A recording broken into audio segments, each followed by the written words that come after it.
আসসালামু আলাইকুম। অরেঞ্জ কিচেনের পক্ষ থেকে আপনাদের সবাইকে স্বাগত জানাচ্ছি। আপনারা সবাই কেমন আছেন? আশা করছি সবাই অনেক ভালো আছেন।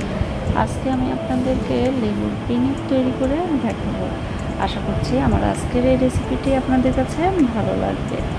এখানে আমি 3টা লেবু নিয়েছি, আর এই লেবুগুলো আমি গোল গোল স্লাইস করে কেটে নিচ্ছি। আর এই লেবুটা কিন্তু একদম পাতলা করে কেটে নিতে হবে, খুব বেশি মোটা করে কেটে নেওয়া যাবে না।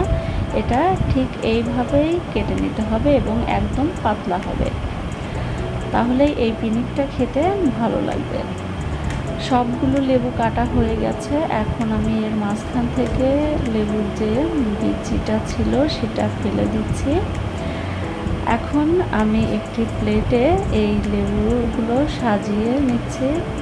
আর পিনিক এইভাবেই সাজিয়ে পরিবেশন করা হয়, এই জন্য আমি এইভাবেই রাউন্ড শেপ করে সাজিয়ে নিচ্ছি। আপনারা আপনাদের পছন্দ মতো সাজিয়ে পরিবেশন করে নিতে পারেন। টক ঝাল মিষ্টি যারা খেতে পছন্দ করেন তারা কিন্তু লেবুর পিনিকটা খেতে ভীষণই পছন্দ করবে।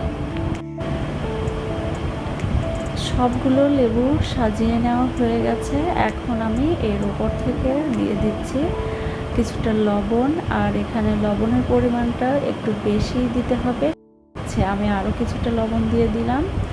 এখন এর উপর থেকে আমি একটি মশলা দিয়ে দিচ্ছি, আর এই মশলাটা দেওয়ার ফলে এই লেবুর পিনিকের স্বাদটা কিন্তু দ্বিগুণ হয়ে গিয়েছিল। আপনারা এইভাবে বাসায় ট্রাই করবেন, আর এই লেবুর পিনিকটা খেতে কিন্তু ভীষণই দারুণ।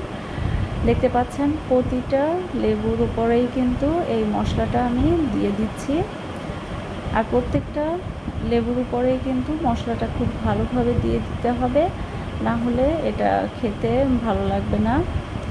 এখন এখানে আমি দিয়ে দিচ্ছি শুকনো মরিচের গুঁড়া, দেখতে ভালো হয় এই জন্য এখানে সামান্য কিছুটা শুকনো মরিচের গুঁড়া দিয়ে দিয়েছি।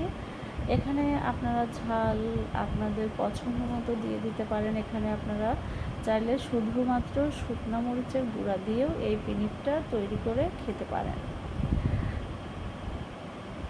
এখন এখানে আমি দিয়ে দিচ্ছি ভাজা শুকনো মরিচ, আর এই শুকনো মরিচটা ভেজে গুঁড়ো করে দিয়ে দিচ্ছি। এখন এখানে আমি দিয়ে দিচ্ছি বিট লবণ।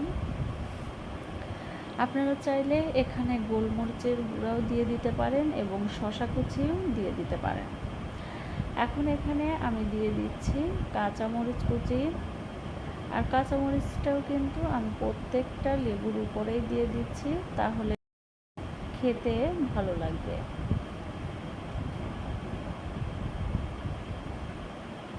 আমার চ্যানেলে যদি আপনারা নতুন হয়ে থাকেন তাহলে প্লিজ আমার চ্যানেলটি সাবস্ক্রাইব করবেন, আর যারা অলরেডি সাবস্ক্রাইব করেছেন তাদেরকে অসংখ্য ধন্যবাদ। এখন এখানে এই লেবুর উপর থেকে আমি দিয়ে দিচ্ছি কিছুটা সরিষার তেল, আর এই সরিষার তেলটা দেওয়ার পরে দেখতেই পাচ্ছেন এর কালারটা এসেছে দারুণ, আর এটা দেখেই কিন্তু লোভ লাগছে। আপনারা অবশ্যই এই রেসিপিটি বাসায় ট্রাই করবেন, আর কেমন হয়েছে কমেন্টস করে জানাবেন। সম্পূর্ণ ভিডিওটি দেখার জন্য আপনাদের অসংখ্য ধন্যবাদ। সবাই ভালো থাকবেন, সুস্থ থাকবেন। আল্লাহ হাফেজ।